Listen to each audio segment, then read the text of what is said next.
Welcome to the Social Coast. Tina and Anita here in Halifax, Canada. And today our topic is Social Media Marketing World 16, the big conference that we just went to in San Diego.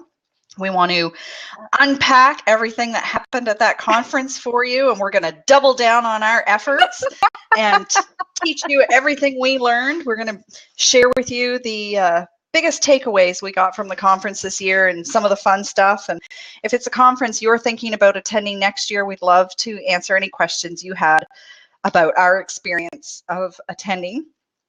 And just ask us anything you want to know about the conference. So if you're new to Blab, you can type your questions over in the chat, or below in the chat if you're on a phone. But give us lots of questions. We will try to answer them and share it with your friends. I know there's going to be lots of people who are doing SMMW16 recaps. I see Joel Comm just scheduled one for next week. So there's going to be lots of these happening, but if you're thinking about going to this conference, it's definitely worth taking in a few of them because everybody's going to have a different perspective. So I was thinking on the way home from my class and coming to this, that one of the really cool things is because it's such a huge conference, 3,000 social media marketers attend this conference. There's 150 presenters and over 100 sessions. It's humongous. So no two people are going to have the same experience at this conference. So even though Tina and I went together and we sat together in what, 2 sessions maybe? Yeah, 3 sessions? I don't know. Our experiences were completely different at this conference, and the information that we were able to get was very different from each other. So this should be interesting. We talked a little bit about our takeaways on the plane ride home, but not too much. So Tina, what was your biggest takeaway from Social Media Marketing World? I mean, I had a few really big takeaways. And as you just said, you know, it's a matter of the sessions and workshops you choose to sit in, but also what you bring to the conference with you. So your whole background, your whole frame of reference, your experiences, the things that interest you. In both of our cases, we each had a burning question that we were focusing on throughout the conference. For me, that was, you know, one of the biggest takeaways before the conference came from Anita right over here. Did I point in the right direction? Yes, you did. Yeah, awesome. So, and I think she got this from a Christopher Penn article, which was have a burning question, have a focus for the conference. And I was really focusing on live video, which is extremely interesting to me. And it dovetails with my other interest in storytelling and engagement, community engagement. So I'm in the process of unpacking all the things I learned. But, you know, I'm probably going to mainly talk about the value of authenticity, the value of tactical storytelling and understanding how storytelling can be powerful in a social media marketing context.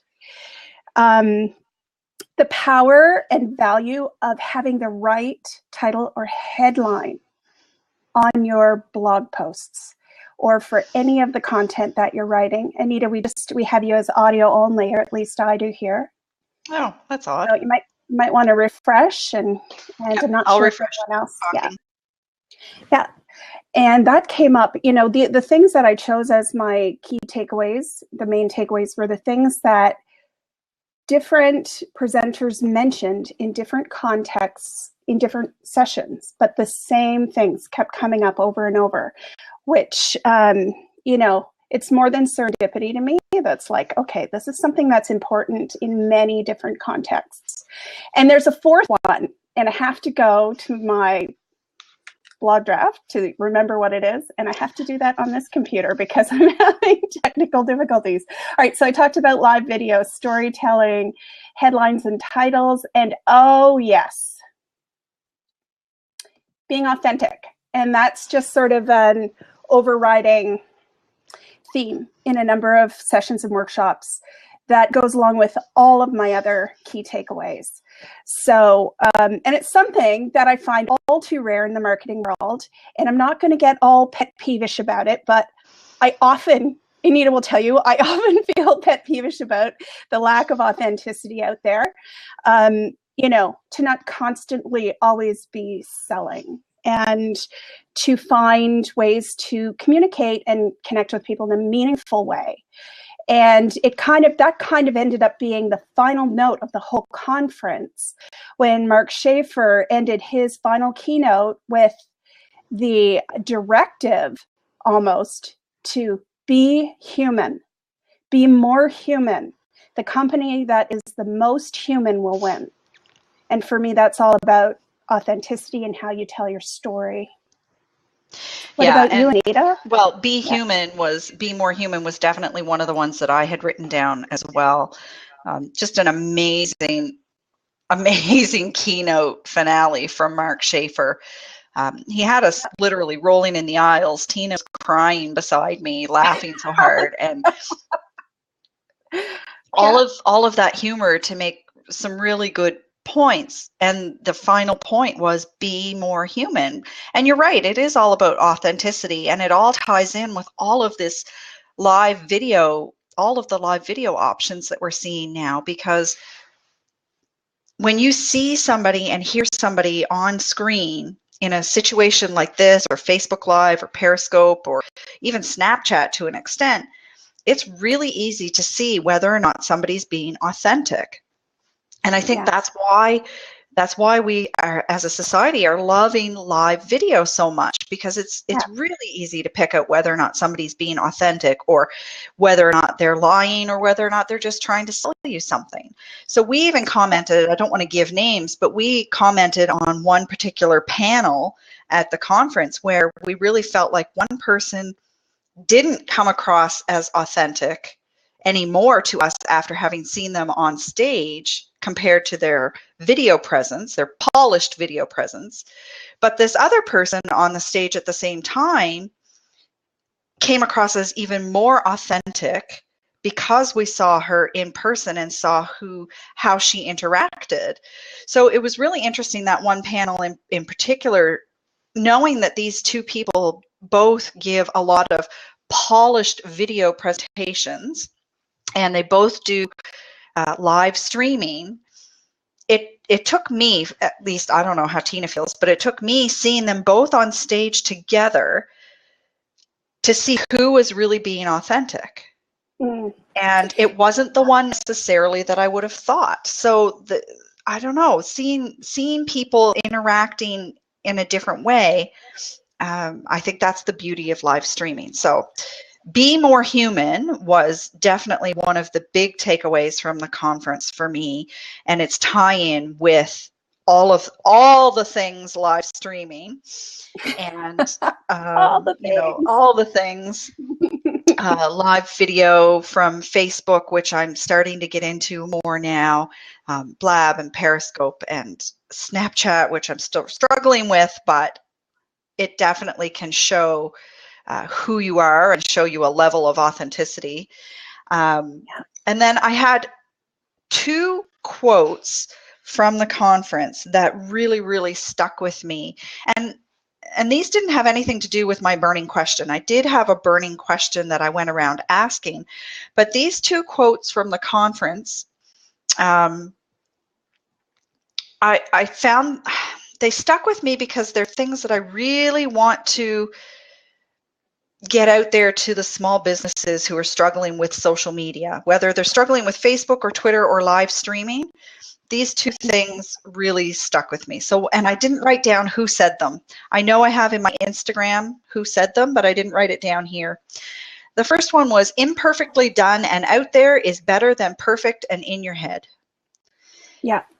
So if you're struggling to get out there in social media, if you're struggling to start putting content out on Facebook or Instagram or Twitter or Snapchat, doing it half-assed, or doing it not perfect, or doing it without your makeup, whatever that imperfection is, it's better to get out there and do it imperfectly than to sit and wait for it to be perfect.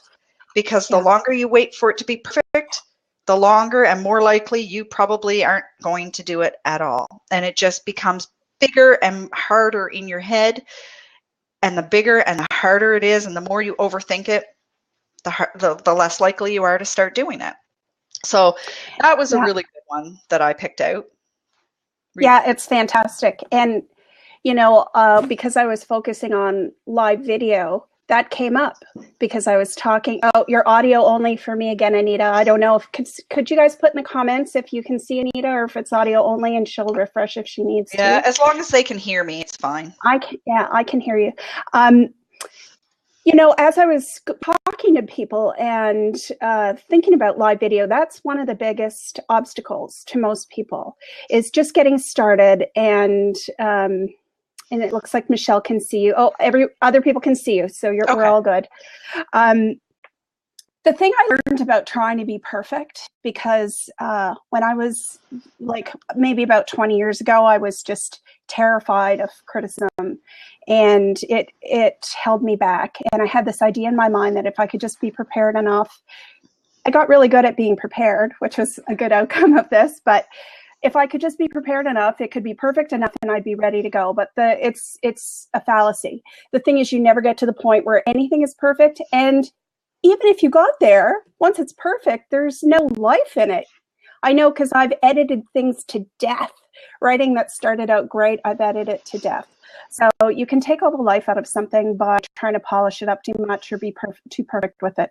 So I love that takeaway too, Anita. And one of my upcoming blogs is going to be about how to get started and best practices and tips from the pros about doing live video, because it really should become a part of most people's social media plan going forward. And it was something that Mike Stelzner said when I interviewed him. You know, he talks about that very thing that you just said in his words, which is like, get started, have something in mind, do something, you know, brief and short. And he gives his sort of best tips around just getting started. And I'm going to include that in the blog, because I'm probably going to start there, because it is just the biggest obstacle people have at first. Yeah. Okay. What about another? Well, my other big quote. So my last big takeaway from this, well, of course, live video is here, and live video is going to be the big thing for the next while. That was a takeaway, but I knew that going in. But my other big quote actually came from Gary Vee. So anybody who knows me knows I'm not a huge Gary Vee fan, but I have respect for his journey from where he came from to building Wine Library, using social media, and becoming the guru that he is through that. So my big takeaway from the Gary Vee keynote was, to people who are saying, well, I don't want to put too much time into Snapchat until it's proven. Snapchat's 5 years old, by the way. I don't want to put too much time into it because I don't know if it's going to be here in 10 years. He was saying, don't worry about the future of a platform. Make use of it while you can. Now, he's not saying go all in and, you know, dump everything that you know works for you. But why wait until the future is why wait until you can see the future, see that the platform is going to last? You've missed out on all of that learning time and all of that building time that you could have had. And one of the things I like to tell my students is, you know, especially with something like Snapchat right now, yeah, it's been around for 5 years, but it's still really new to the business community and still really new to a lot of people. So now is a great time to get in on Snapchat and figure out how the heck it works, because nothing you do is going to look stupid on Snapchat right now. But if you wait 5 years until it's proven and until it, you know, comes into the forefront for marketing, then by then you're going to be lagging behind. You're going to be trying to catch up and trying to figure it out. So don't wait for something to be proven. Get in there and figure it out, even if you're just figuring it out so that you're ready when it does take off, or so that you're ready when you do have time to really go all into it. We don't all have to be Brian Fanzo and Gary Vee and Sean Ayala using Snapchat for every turn of events throughout the day. But just figure out how it works so that you're comfortable with it. And until you figure out how it works, you can't really say whether or not your market is there, whether or not you should be there. Yeah. So that was what he said. Don't worry about the future of a platform. Use it while it's available. So if it's a great platform, make use of it now. And when it's gone, move on to the next one. That's right. You have to always be flexible and adaptable.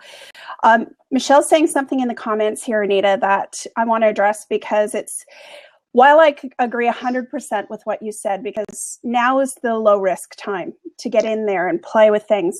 And as all the experts said, create some snaps that are kind of garbagey, like it's not good content. It is you testing the waters, you figuring out how the interface on Snapchat works. And I'm in the midst of that myself. I'm not really familiar with it, so I'm still messing around with it.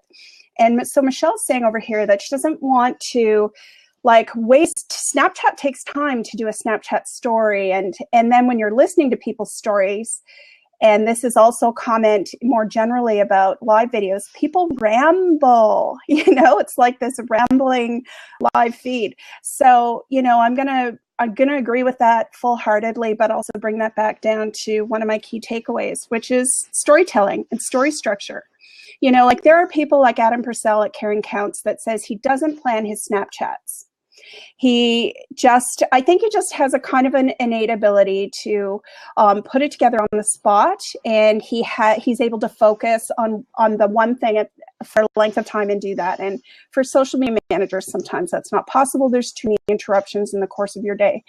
But everybody I asked, everybody I posed this question to, every expert at the conference who was talking about Snapchat, and we were talking to Sean Ayala too afterwards at one of the parties, and he said he absolutely plans out his Snapchats.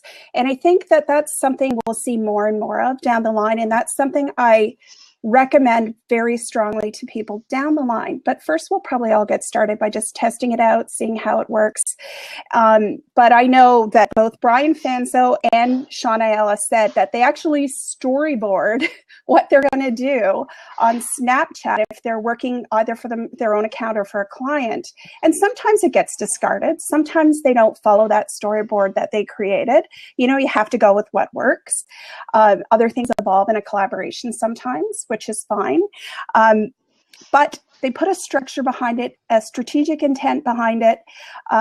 And if you're following something like a story structure that has arc, right? A story with an arc, you can take people somewhere emotionally and engage them in what's going on. You can make them laugh. You can, do some fun stuff.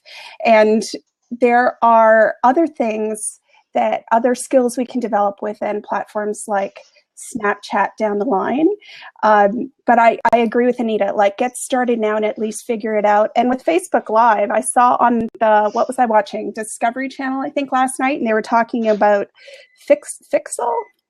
It's some app that Facebook has just purchased. Flixel, thank you. They just purchased, and it allows you to merge a still photo with video. So you can have someone doing something live action inside a still photo, and it's going to be integrated with Facebook's platform. So Facebook is running toward live video and live video components like crazy, because they know that that's what the majority of the content that all of us consume online is video content. So that's not going to change. Yeah. It's only going to grow. Yeah, and if you find that somebody's wasting your time with snaps of things you're not interested in, or live videos that you're not interested in, you won't watch them, and you'll unsubscribe, and so will everybody else if they're not valuable. So eventually they won't have an audience, and they'll either have to up their game or they will stop. I think we're going to see a huge influx of a lot of crap in the beginning, and then I think it will start to weed out, and we'll start to see people who are using it better. But I noticed today, I hadn't noticed this before, but I noticed today that I actually have Facebook Live on my personal profile. So Tina just disappeared. So I now have Facebook Live on my personal profile as well as my business pages.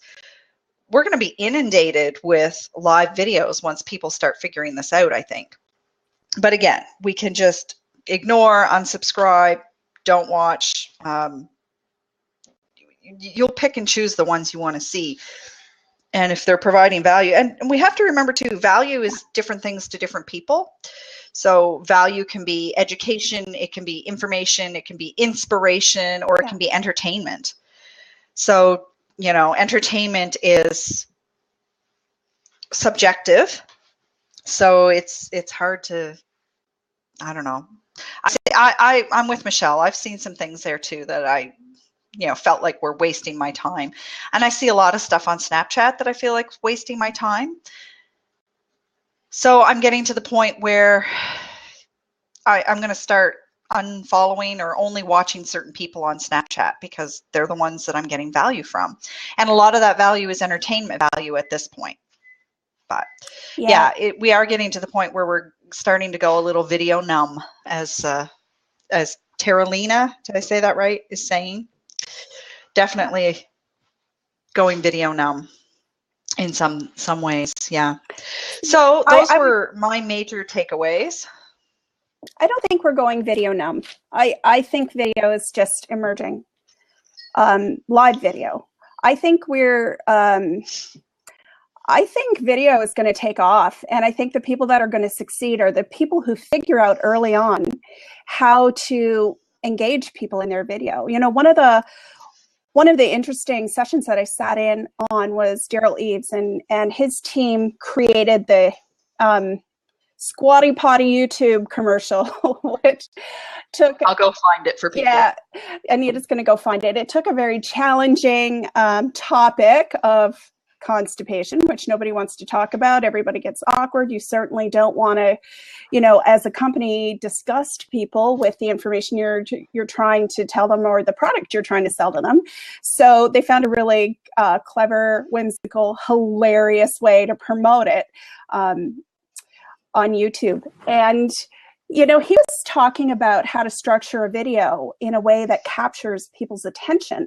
So we're all going to have to learn how to build it, right? So in the same way that you build a Lego thing with your kids, you've got to learn how to build a video. Sorry, I clicked a button and it put it up there. I didn't realize it was going to put it up there. This is a great example, though. Can you guys hear the sound from it?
Yeah, I'm gonna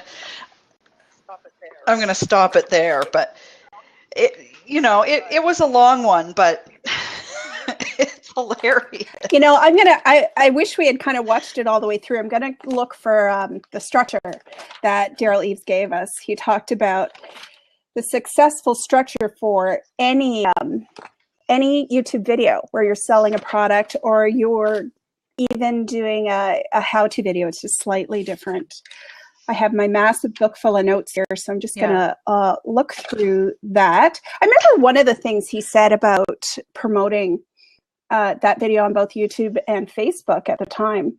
He said if there were two things he could change about what he did, the first thing would be that he waited 12 hours. They collectively decided, and he said he sort of made the final decision to wait before posting the Squatty Potty video on Facebook. So it went up on YouTube first.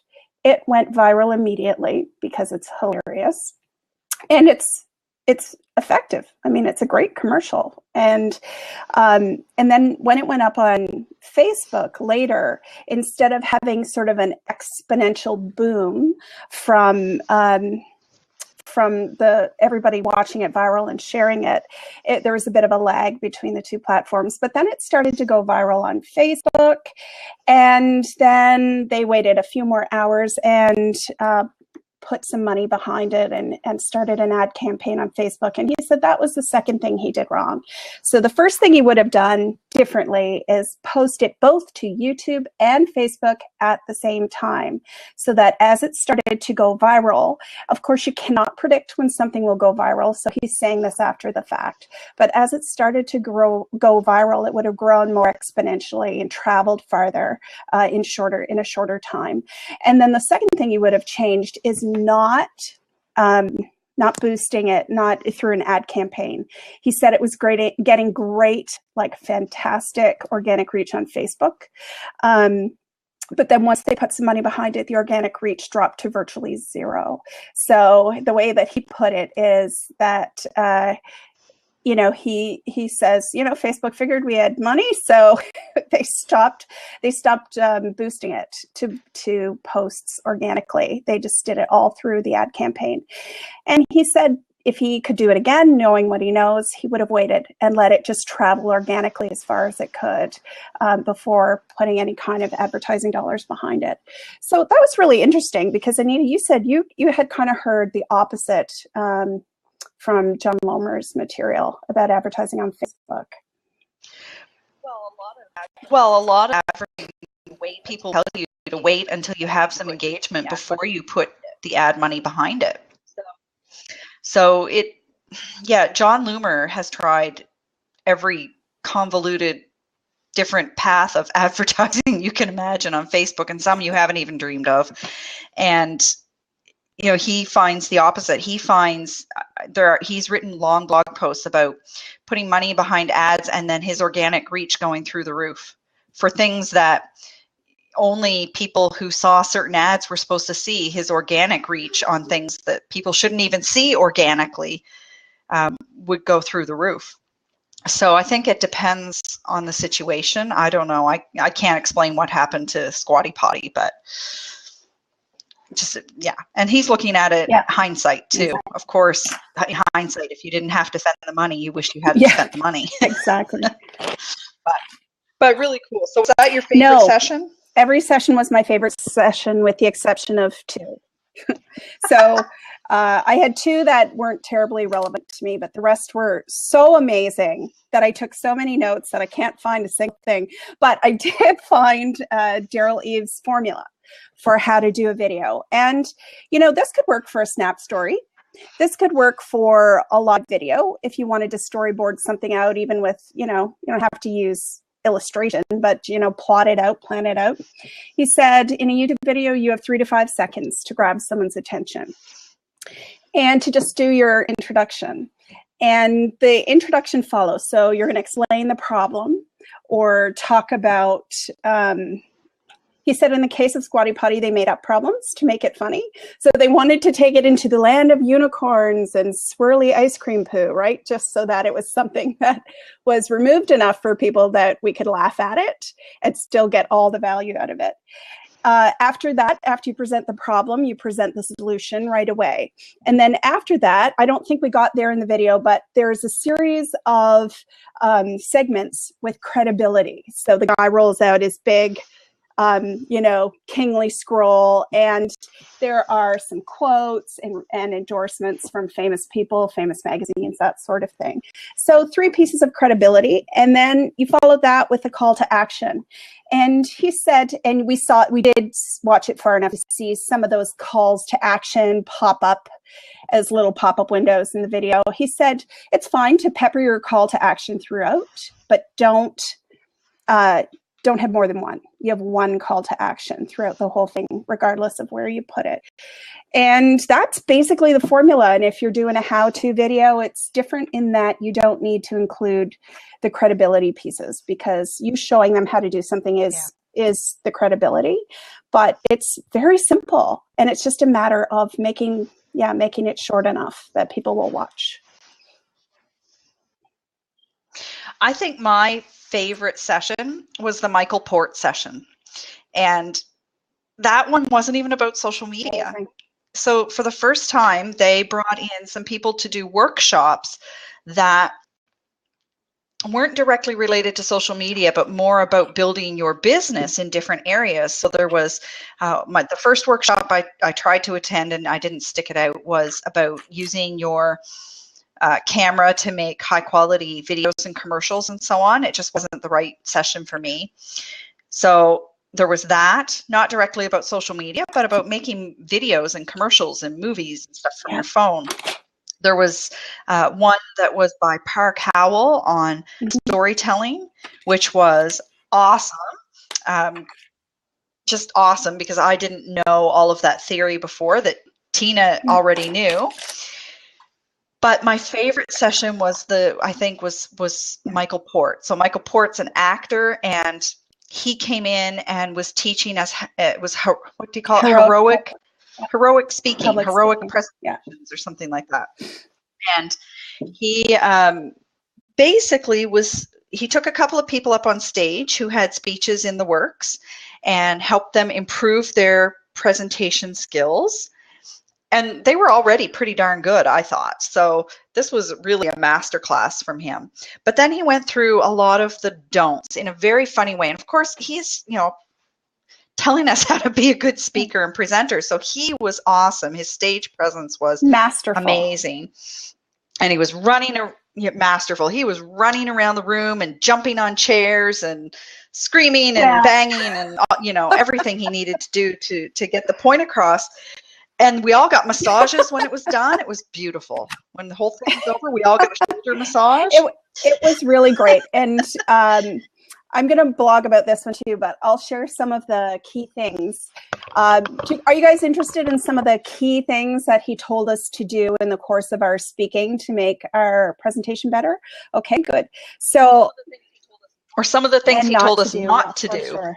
So Tina and I, one of the things he said was he was going to ruin professional speakers for us for life.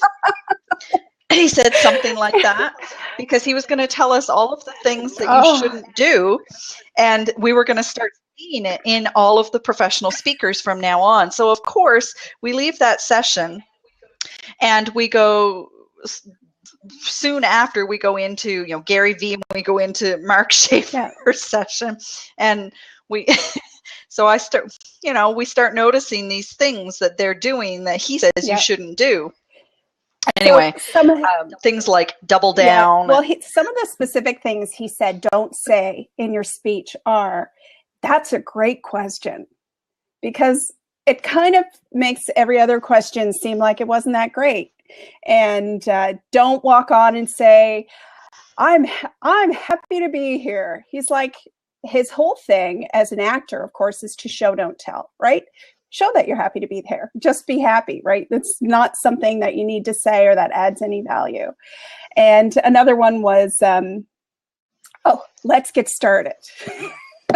So, or to start explaining what you're doing with, well, basically, what I'm telling you is, don't start any sentence that way. So he really wanted to steer us away from telling people what we were telling them and to instead show people, bring them along on an experience.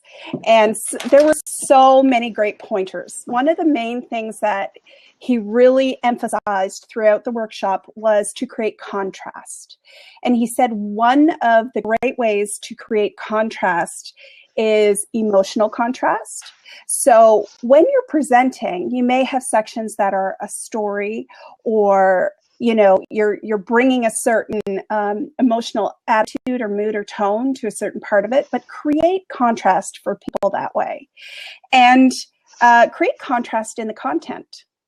Have different segments throughout your speech so that it's not all just one monotone informational presenter. And then the next thing we're going to do is over here on this slide. He said, create contrast with the type of content segments almost that you're putting in. So build it that way. These are all ways that you wake people up throughout, and you transition them to something new and unexpected. And it makes the speech really great. And then contrast the delivery. So at times he'd be talking super fast and super intense, and then he would stop and tell us something important. He just did that all the time. So to just contrast your delivery, the pace of what you're saying, even the volume or intensity or tone of what you're saying, it was really good. And he, just like Park Howell, is that his name? Did I get it wrong? Just like Richard H. Lawrence, the 17th, they were all talking about story structure and how to structure the event, the speech. And he was saying the same thing, exposition. Tell us first your introduction, what happened, why you're here, why you're talking to us today. And then take us through the process, some conflicts that happened in the story, and then how you resolved it all later. So they were all kind of very invested in story structure.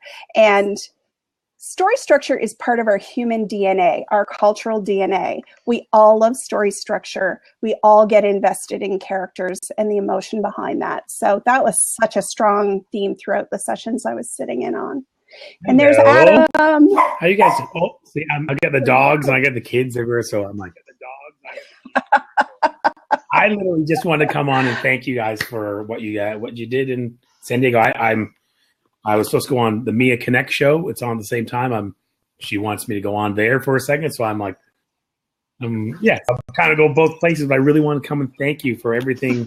Yeah, for what you guys did. I don't know if you guys talked about it yet at all about the show. No, we didn't.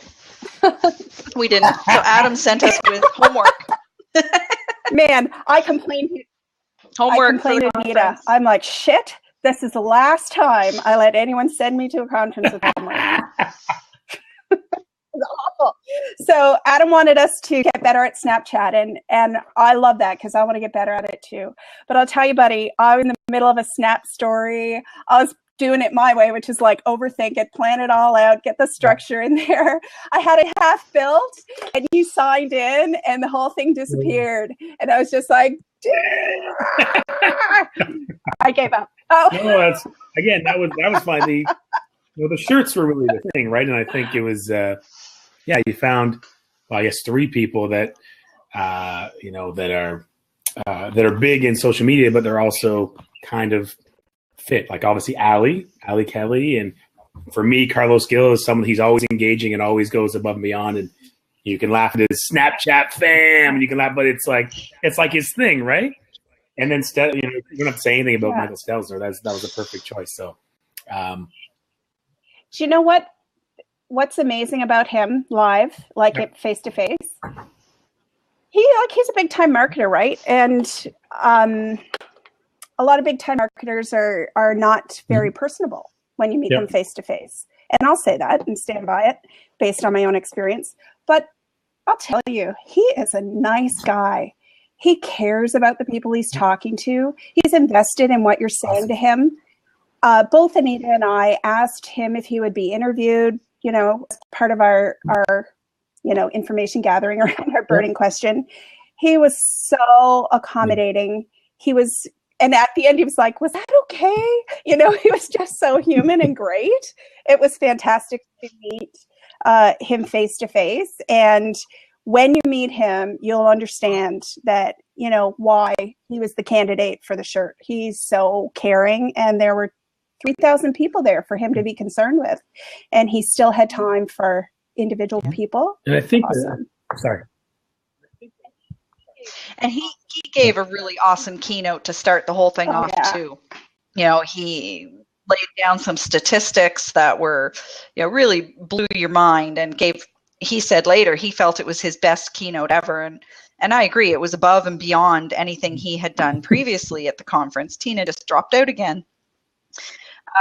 But yeah, when we walked up, you know, he was standing in the middle of the networking room talking to a couple of people, and we were kind of standing there waiting for them to wind down. You don't want to interrupt people, right?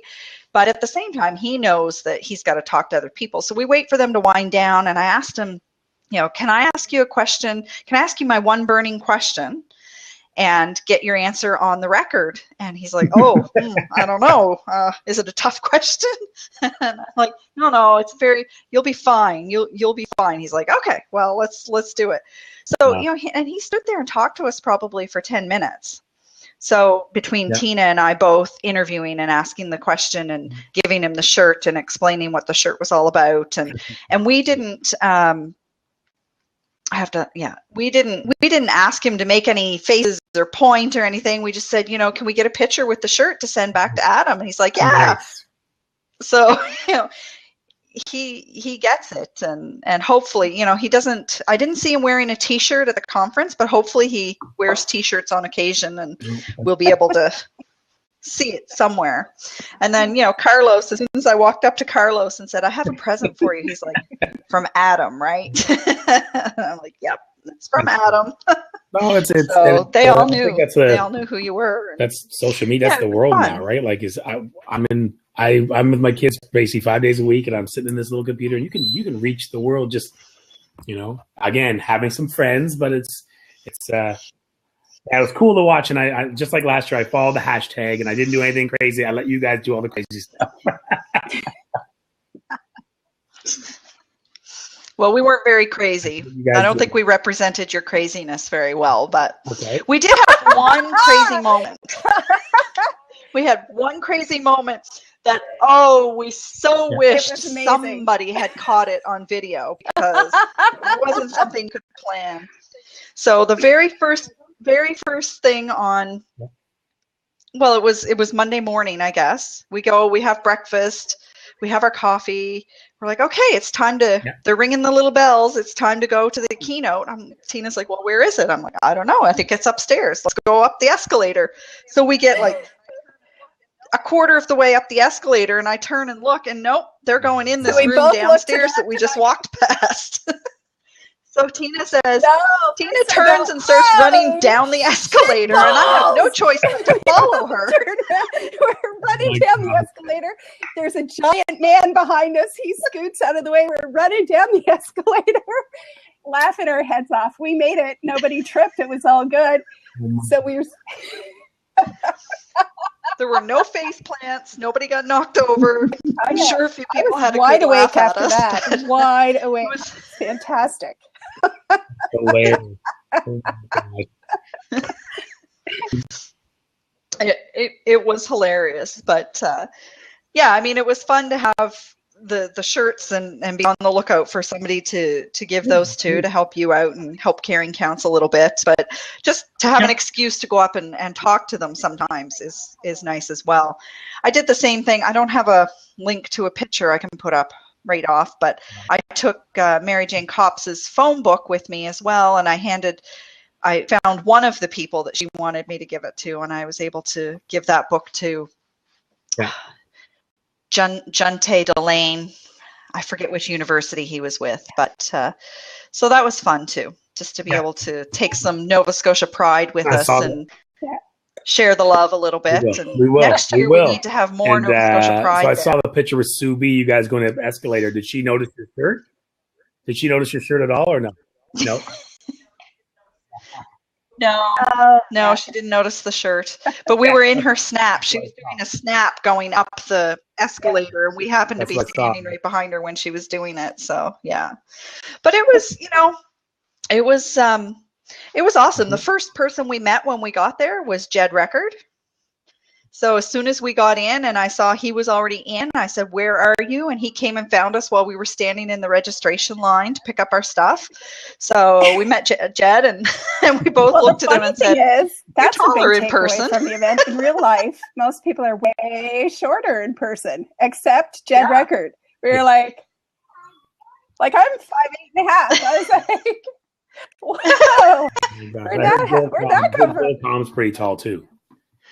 I heard Joel Comm is taller than you Who? thought. I've heard that from a few. I thought he was tall. I don't think I got close enough to him to really notice how tall or short really he was. So. Jed Record's really tall. Yeah. It's funny, it's so great to meet people in real life because you do get the same sense of them most of the time, but a different, and more of a sense of them. And Jed was super friendly, and he was doing something really interesting at the conference, which was volunteering. And I think for someone like him or anyone interested in networking, this is kind of one of the side takeaways. Anyone interested in networking who just wants to get themselves down to San Diego and meet all the people they're connected with online and who likes to assist at events like that, volunteering is a great way to go. Maybe next year. Yeah. Oh, I just got drop in another photo here. It's not a photo. Okay, sorry. Oh, I think Rob. No, I dropped in the photo. No, well, I'm gonna jet and let you guys go because now the kiddies are waking up a little bit. But we can try again. I wanted to thank you very much for all you did, and it was fun watching you guys. And the second day, you guys didn't do as much tweeting and stuff, but no, it was hard. I found the second day I was just more into the sessions, and I wanted to concentrate on the sessions a little more than the day before. So I did find it harder to find the time. I don't think I snapped at all the second day. The truth of the matter for me is I was totally nerding out. I was geeking out. I was like in seventh heaven. I was like, bring on the information. I could have stayed the entire week learning, and my hand would have been broken from writing it all down, but I do not care. That's awesome. Awesome. Well, thanks, peeps. I'll move here so that person can come in. Thanks, man. Talk soon, Adam. Hey, guys. All right. Okay. Rock, if you want to try now, you can try. If you've got a question about social media marketing world, that's what we're talking about today. So if you want to call in and ask a question about that, we've got an open seat. What piece of actionable intelligence did you learn at the conference? Actionable intelligence. That's a great term. I think for me, the actionable item for me was the theory behind how a story is built, the 7 or 12 or whatever stages of a story. And it wasn't the one that Tina was just talking about during Squatty Potty stuff. It was a much longer one for building a story. The Hero's Journey by Joseph Campbell. The Hero's Journey. Yeah, the Hero's Journey. So that was the session by Park Howell, and he went through the Hero's Journey, and it was a workshop style. So we actually had a little booklet, and we wrote out our story. And I did it on a personal level of how I got to the point where I wanted to come to social media marketing world. But other people took it as a chance to write out their brand story, which was really cool. But I think just having gone through that, it will change, some of the blogs that I write will change and follow that. Presentations that I have coming up might follow this new outline, if you will. So to me, that was one thing that was really actionable that I could take on right away, is building. I do have a new speech that I need to build, so I'm thinking about building it along the Hero's Journey. So Rock, we'll see. Thanks for coming in. We'll get to you in just 2 shakes. David, so all of the sessions I went to were super practical and actionable. And there was a session with Amy Porterfield where she showed us how to build a marketing funnel. for using Facebook ads, but really how to market a product using Facebook ads from beginning to end through a marketing funnel is very simple, very graspable, and she did it in 45 minutes. It was really great. So I'm going to have to go back in my notes, go back to the session and re-listen to it. But they were all like that. They were really tactical. Hers was strategic, but the rest of the workshops were really tactical. So one way that you can actually sit in on them and learn exactly what we learned is to get a virtual ticket if you haven't. And if you're really interested in the tactical, actionable ways that you can use any of the information, that was a big part of all the sessions. And it's sort of a part of the mandate Mike Stelzner was saying for the whole conference. So. Hey, how are you, Anita? Hello, Tina. Hi, Rock. Hi, Rock. Super. Good. How are you? Did you have something you wanted to ask us about social media marketing world? But the videos are not up yet. So just the one from Michael, I think, because yeah, I think they said they started putting them up, but last year it took a good couple of weeks before everything was up. Yeah, because they have to go through and edit them. Some of them have to be heavily edited before they can go up. The one for Michael Port is going to be a mess, but so they have to do some editing before they go up. The other thing about the virtual ticket, which I didn't realize until I saw it last year, was that you don't get a video of the person presenting. You get the audio and their slide deck. So for the keynote. I don't know. No. The video is their slides, though. I don't think. No, they didn't have. They did not have cameras in all of the rooms, so I don't think you're getting a video of the presenter. There is video for the keynotes, and I think you have his keynote, right? Is that the one you have? Yes. Yeah, I think you have the opening keynote, and that was videotaped, and all the keynotes were. But the rest is what Anita's describing. You're just going to get the audio with the slide deck. For some sessions, that's really helpful. Actually, one of the sessions where you don't need video, slide deck's really useful, was Heidi Cohen. She did a session on blogging and how to create just really valuable professional SEO rich blogs. And she had really great slides to go along with that. So are you a blogger? Do you do any writing on your website? I'm a digital influencer. I don't know if that's the right. Do you do any blogging? Yeah, we do.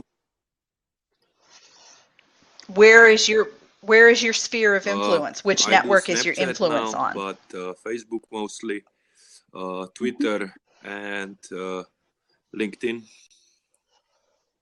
Okay. Well, some of the sessions will have really good slides that are very detailed, and some won't. Michael Port didn't have any. He had one. He had one with a title on it for the whole thing. So. Okay.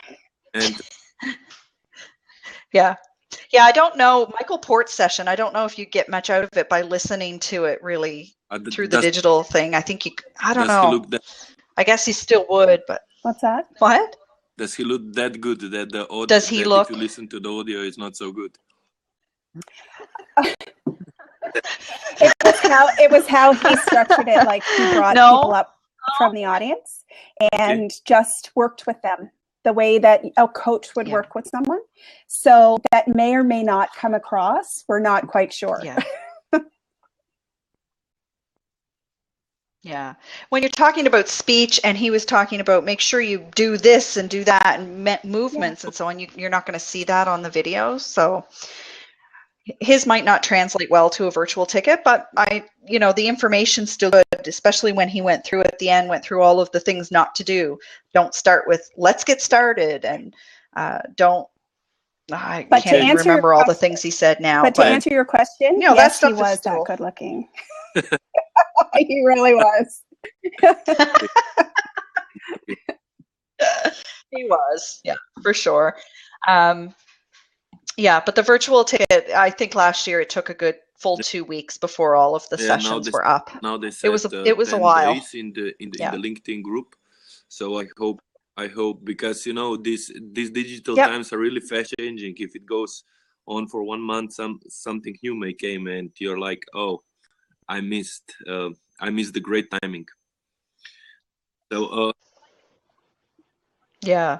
Well, I think most of the sessions I attended, they won't be evergreen. The content will change, obviously, but I think a lot of them really talked about basic strategies that will work even through a lot of changes in the networks. So obviously, if you go listen to a Snapchat one and Snapchat doesn't exist by the time you listen to it, that's a problem. But I think most of the things that I heard talked about will be Okay, good for and what about months at least. networking? Have you met a lot of great people, made a lot of business?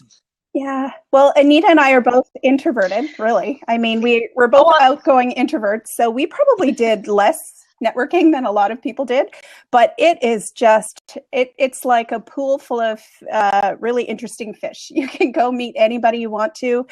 Everyone was super friendly, welcoming, accessible, not just the speakers, but the attendees, and everyone was great. I just was so pleasantly surprised by the whole tone of the conference, really inclusive. And you can meet anybody. Yeah. And all of the speakers, I mean, I never met a speaker at the conference either year that I went who wasn't willing to talk to you.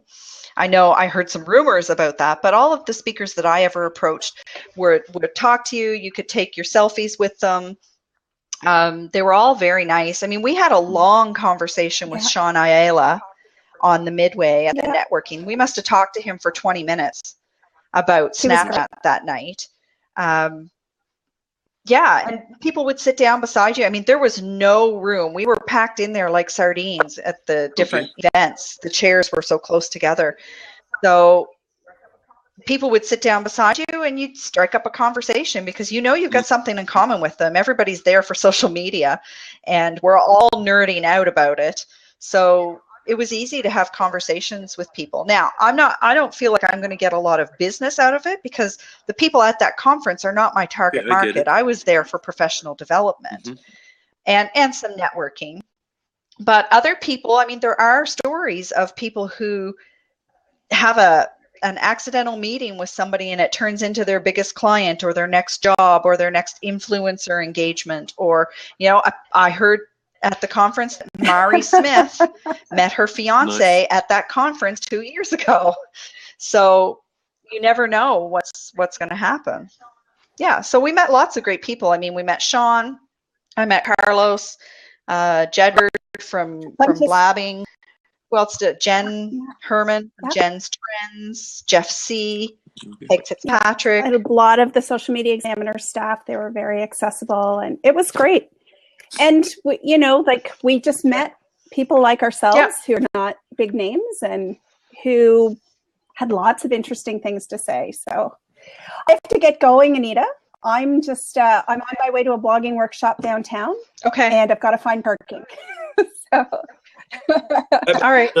Exactly. Okay. Nice to meet you. You better get going. Okay. All right. Thanks, Rock. Thanks for calling in. Bye. Okay, does anybody else have, you can go ahead, Tina. I'll just see if anybody else has any other questions about social media marketing world that they'd like to ask. Tina's got to run, but I can stay and answer any other questions if you've got questions about the actual event or the experience at the event. Michelle is still listening in. Michelle attended with me last year, and it was a very different experience last year over this year again. So I can't wait to go back next year. I will be going back. I won't wait till the last minute to book my ticket this year, and I will go a day early and stay a day late. I will not be taking any red eyes. I will be spending a little bit more time there to try and be a little more rested and energetic to do some of the stuff that I didn't get to do this year. So that was another takeaway, just planning to be there for a little bit longer before and after to allow time and energy to take care of that stuff. So I guess if there's no other questions, I'm going to close this one down. We will be back next Friday. We're going to be talking about storytelling for brands next Friday. So join us for that. We'll probably talk about the hero's journey, and we'll probably talk a little bit about the squatty potty theory again. But join us to see how your brand can tell stories on social media. Thanks everybody for joining in. We'll see you next week.